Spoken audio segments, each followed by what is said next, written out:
Beating yourself up. Why we do it and how to stop. Hey there. Today we're diving into something that so many of us struggle with: beating yourself up. You know, those moments when you make a mistake, lose your temper with someone you love, or you're just pushing yourself way too hard because of that annoying imposter syndrome whispering in your ear. It's way too easy to slip into that downward spiral of harsh self-talk and endless criticism. So stick around, because we're about to uncover why we do this to ourselves, and more importantly, how we can stop. Ready to explore this together? Understanding the cycle of self-criticism. Alright, let's be real. You messed up. Maybe you yelled at your kid. Maybe you snapped in a meeting. Maybe a relationship ended. Or maybe you're the type who's constantly hustling to be perfect, trying to fix everything for everyone, and still feeling like it's not enough. That's when the self-criticism kicks in hard. You might find yourself thinking, "Why am I such an idiot?" Or, "I'm the worst parent ever." Or, "Why can't I just keep my mouth shut?" And then the panic thoughts start. "I'm ruining my kid's future." Or, "I'm definitely getting fired."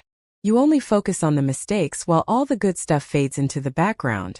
Let me ask you, if I handed you a pen right now, would it be easier to list your flaws or your strengths? Yep, that's what we call mental filtering. Sounds familiar, right? Hang tight, because next we're going to dig into why this strategy of beating yourself up actually backfires. Curious? Why beating yourself up doesn't work? We sometimes believe that if we're just hard enough on ourselves, we'll magically become better, stronger, or smarter next time. But here's the kicker. It doesn't work that way. Instead of lifting us up, this kind of thinking leaves us feeling small, overwhelmed, and totally unmotivated. When fear is used as fuel too often, it transforms from a quick spark into this heavy, chronic stress that weighs down our nervous system and can even push us into burnout or depression. And let's just be honest for a second. Would you ever talk to your best friend the way you talk to yourself? Would you ever call them a loser, unlovable, or a total failure? No way. Most of you are deeply kind and sensitive. You would never treat someone else the way you sometimes treat yourself. So tell me, what would it feel like if you gave yourself the same compassion you offer everyone else? Let's find out.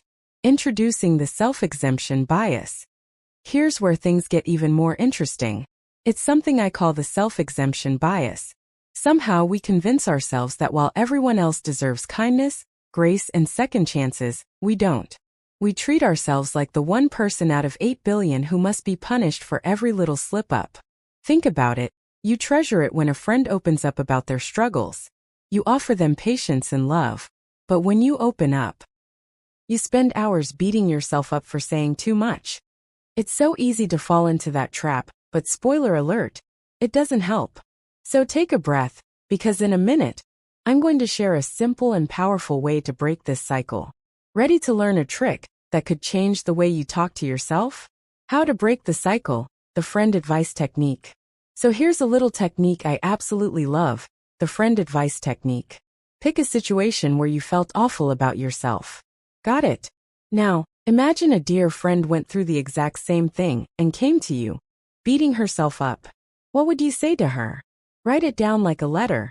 Pour out your compassion, your care, your understanding.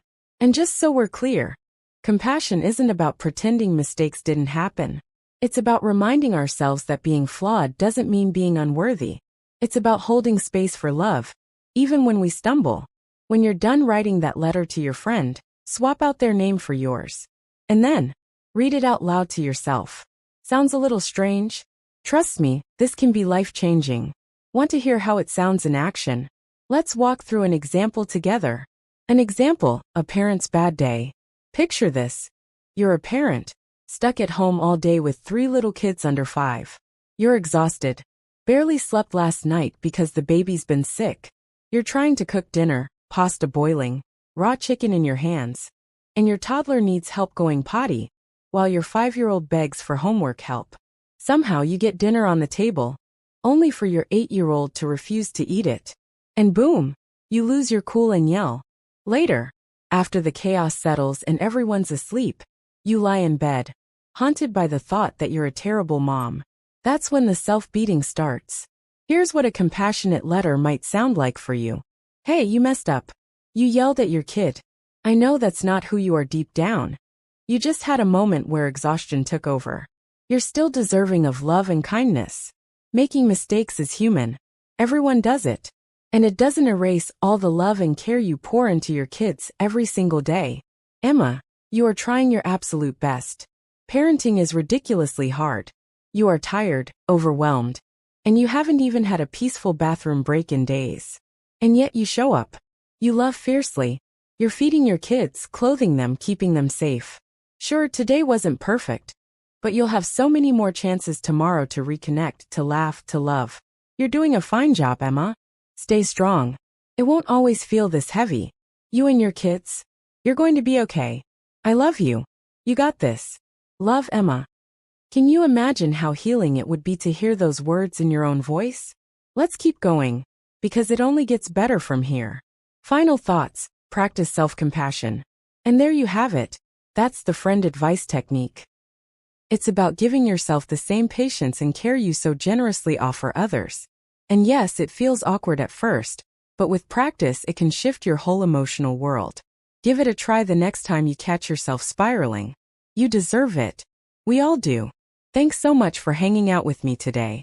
I'm rooting for you. Always. By the way, want to support a good cause while treating yourself to something awesome? Check out my merch shelf. My friend Nikki designed these super cool shirts to help fun therapy and outdoor recreation for teens who otherwise wouldn't have access. If you're curious, take a peek. Sponsored message. Just a quick note. This episode is sponsored by BetterHelp. They're an online therapy service that matches you with a licensed therapist who gets you.